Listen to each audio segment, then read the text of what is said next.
oh my gosh, somebody's joining us at the top of the hour. I'm so excited. We're like, it's for real? Oh, it's for real. And he's here early. So I feel like I got to bring him in.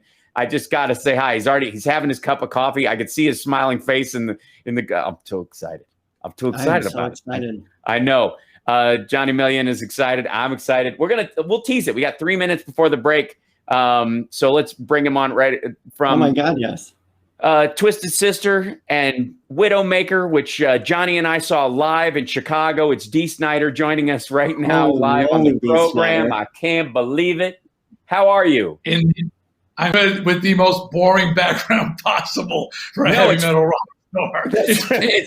Or you can have a cat crew. No, I think it's kind of like, you know how they repainted the apartment in American Psycho and he came back to see if the body was still there? It's exactly that color scheme. I actually think it's more frightening. I've become more I'm giving it away.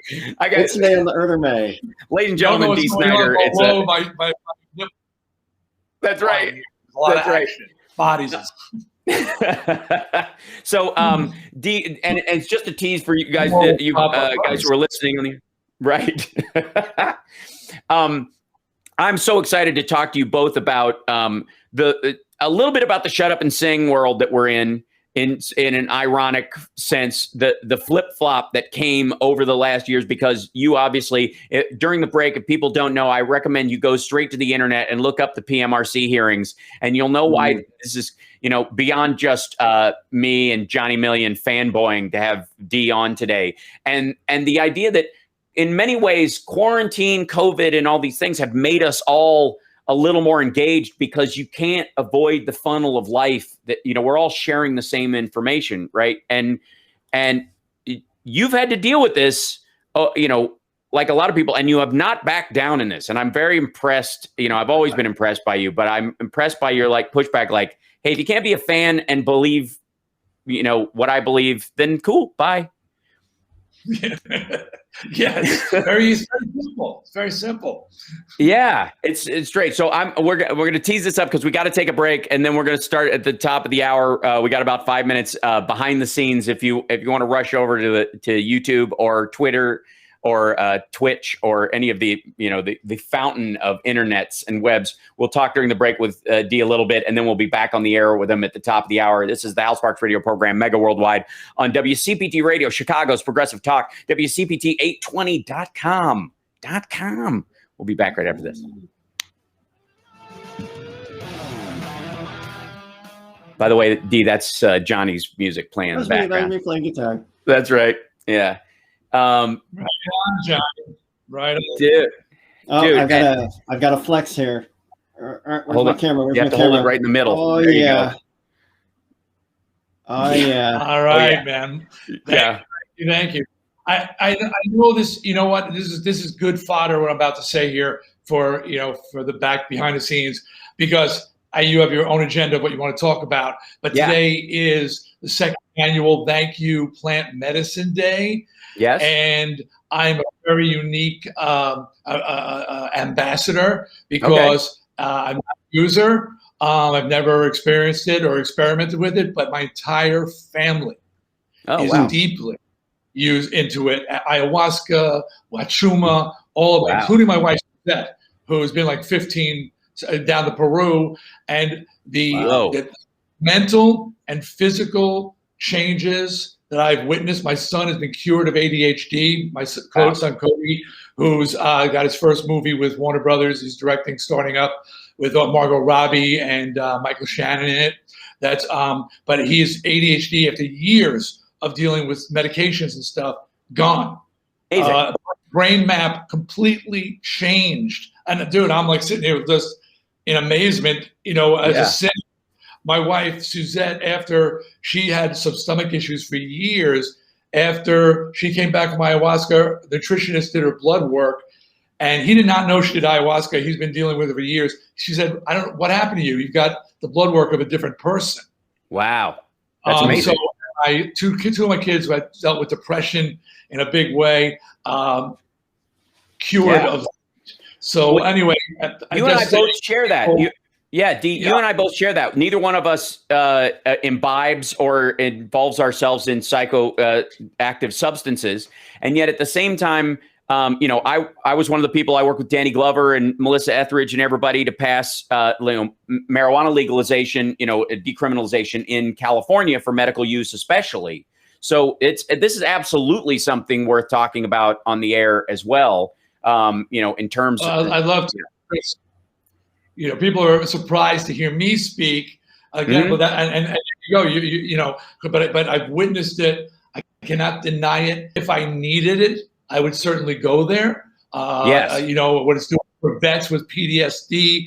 It's incredible.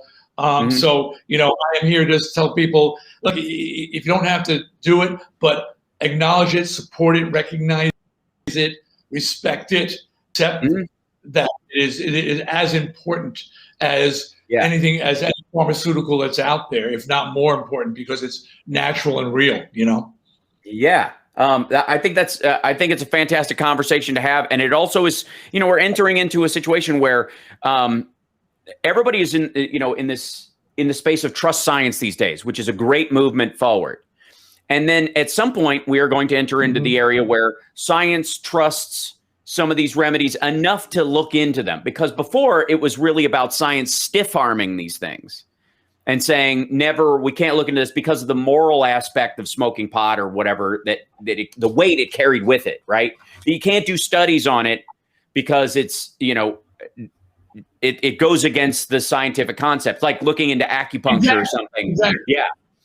Now, but it's got to be as much science as anything else. If you would actually figure out there's some chemical interaction reaction that's happening within the body that's affecting these brain synapses and different so it's purely scientific. It's just not regarded that way. It's disregarded. It's put it on blank, as you said, as being like, it's a hippie.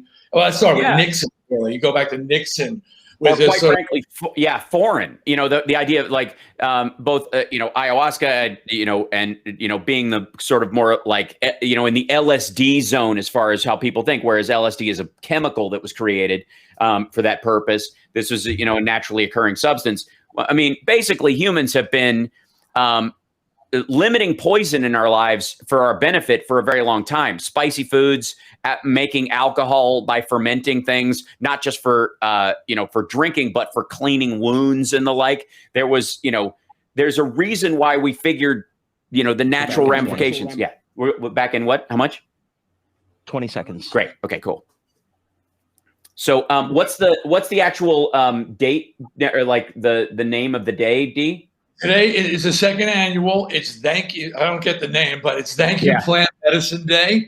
And thankyouplantmedicine.com is a website that champions and also directs people and gives them guidance. Because one thing that people do need to know, you don't do pharmaceuticals without a prescription or doctor's care. You shouldn't be doing plant medicines without some guidance. That's somebody who knows what you're doing. Gotcha. Yeah, clearly. I don't care for you if the stupid sludge you're troweling out. Face little pimp stick. True progressive talk. Might be a good time for you guys to give up. Welcome to the show, everybody, and welcome to our guest, D. Snider from Twisted Sister and his own solo work and Widowmaker and Strangeland. I mean, you're an all-around dude. And just thanks for being here, man. Get ready, by the way. Get ready, boys, because I'm just finishing my next solo album for Napalm, which I'm hoping will be out by early summer. Another Sledgehammer. You'll be pleased. Jamie Jost at the helm again. This one, well, I'll tell you. Don't tell anybody. The title of the album is "Leave a Scar." And, nice. And is a title. And it's. Anyway, it's very, and a lot of inspiration taken from what's happening in the world today. You can't not absorb this. And if you're a Hal Sparks or a D. Snider, shoot it back out at people in a very powerful way. So I'm doing it in a very metallic way. Yes, indeed. for people that don't know, For the Love of Metal was the last album Dee put out with the same with Napalm, and I got the album pre-order just for the record. No pun intended, because I knew it would be slamming, and I'm super I would buy this one already just from you talking about doing the vocals for it a couple of weeks ago. So I'm excited to hear it, and tell me a little bit about the inspiration part of it, because you've obviously been watching the news, and we've all been dealing with. You have bands like Megadeth and stuff being around for a long time. And then we experience a mass death event in the United States, and the way people handle it or dismiss it or, become completely, afraid of it or disassociate. There's a lot of ways to handle this. What was the moment where you started writing songs that were about what we're all experiencing in this? Well, the writing process and starting up the album with my band and Jamie Jasta at the helm again, it started right around during COVID, and also during the political after the election. That's when we were really gearing up after the election and all the shit starting to go down. And luckily, your connection censored you, so we don't have to drop. But it's regular radio rules. Wink, wink. Oh, thanks for telling me that. Yeah. Okay, good. That's good to know. I thought it was a podcast or something. No. Yeah. All right. I can control with break. I know. I'm very good with that. But one of the things that really just is the apathy. I'm really just not seeing the pushback from, I'll say, our side. One credit I'll give to the other side, the extreme right, is they open their freaking mouths, not getting violent. That's where you cross the line. But they speak up. Yeah. And for the most part, people on the left or on the center just sort of go quiet. And I'm like, you gotta shout just as loud. You gotta take, and there's a song on the record called "Stand," and the chorus line, which don't leave your mark, leave a scar, and and that's where the title of the album comes from, "Leave a Scar." And it's just, and I dealt with. You mentioned the Senate hearings in the '80s. Yeah, when they asked me to come testify, I said, "I'll take the flag, I'll lead the charge." And when I got there, it was me, Frank Zappa, John Denver, and with and nobody else. Everybody was like, what happened to the industry? What happened to the band? It's really well documented in your there's a biography available called "We Are Twisted Sister" that's got a really good chunk on that. About you looking around and saying, where did everybody go? Yeah. And I was really disheartened that people, the fans were so apathetic, and the bands took this side in the fence kind of, well, I don't want to offend anybody. Right. Look, I get that you don't want to be shooting your mouth off all the time, but sometimes you got to take a stand, man. Yes, absolutely. It's a very important time in our history, and not the time to be sitting back and saying, well, let me see what happens, or I'll let things sort themselves out. No, it wasn't that time. So there was a lot of that motivated a lot of the writing on the album. Well, but you're in a unique position, as am I in a lot of ways, in that, you and I are who we are online. We're not nameless trolls with anime icons covering for who we are, and we're really, a dude who works in the White House pretending to be like, I'm a local Texan, who cares, But we are, once we say our piece, we're open for a line of attack that is different from even the average citizen who could, if they decided to, just change their name online and nobody would be the wiser, because they don't, so there is a bit of a plank walk that happens when you decide. And, I'm sure there's been a time where you're like, okay, do I post this? Yeah, I post this. Do I say this? Do I go out on this limb? Those are moments that because nobody did show up. That was the point, that you did. And you look back, and there was a bunch of people who there was a hitch in their get along. They just did not. They're like, I don't know. And you didn't. And that's there has to be a moment where you make that decision. What's that like for you? Where does that come from inside you? Well, in the 80s with the Senate hearings, there was no hesitation. I just assumed in my infinite stupidity that everybody would, yes, we're doing this. You know, come on, guys. Right. It was like, right. Where is everybody? It was like, Belushi charging out of the room in Animal House. And nobody followed him. Right. Idiot. So, so that post that, there was like, wow, that was not a smart career move on the immediate level. There was a lot of with that, and it caused problems for me. Long term, I have no regrets, and also it sort of made this sort of like legendary, the only survivor who was actually there. So that this time out, I know I'm I could be going to this dance alone, and I know that people are not, and a lot of them are actually verbalizing, I think musicians, we should just, I don't want to take a side. I'm not, on the side, and Alice Cooper, people reprinting him saying musicians shouldn't speak about politics. The guy sang a song called Elected. Yes. Elected. It was okay. But anyway, right.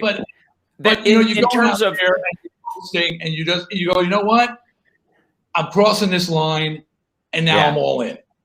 I'm all in. It's always struck me as ridiculous when people are like, singers especially shouldn't voice their opinion about the life we currently live in. Meanwhile, you have an audience full of plumbers and construction workers and traffic light repairmen and women and doctors and lawyers and all these people, and they're singing along with your song, and at no point does the singer go, hey guys, leave the singing to me. Stay in your lane. Like, if you want to write a legal brief in the middle of my show, knock yourself out. But honestly, don't come into my arena, shut up and lawyer. Like, nobody does that with their audience. And yet there's, you know what I mean? It's a unique fence that's put around artists.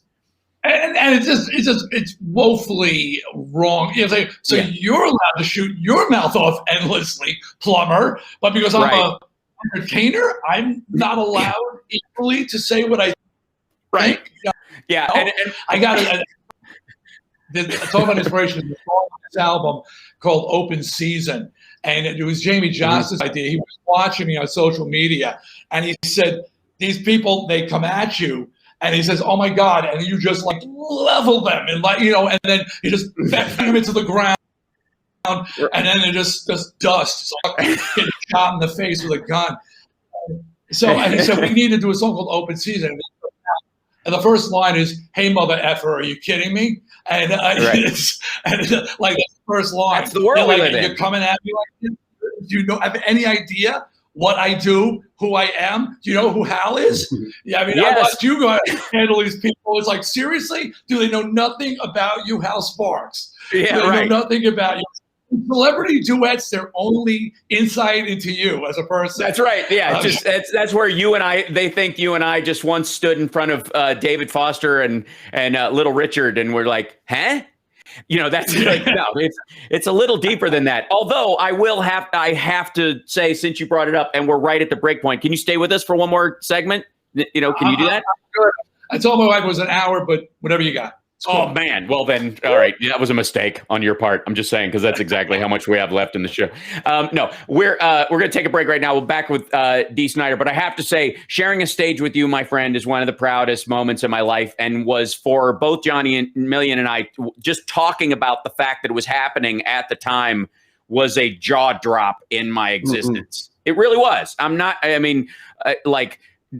Period. End of story. It's nice when nice when you meet your heroes and they're everything you hoped they would be. And Dee, you are that. We'll be back right after this. Enough sucking up. And we'll just talk like normal people after this. I promise. All right. We'll be back right after this. It's the Hal Sparks radio program, Mega Worldwide on WCPT Radio, Chicago's Progressive Talk. Don't forget patreon.com/Hal Sparks. And of course, like and subscribe, thumbs up and all that stuff. We'll be back.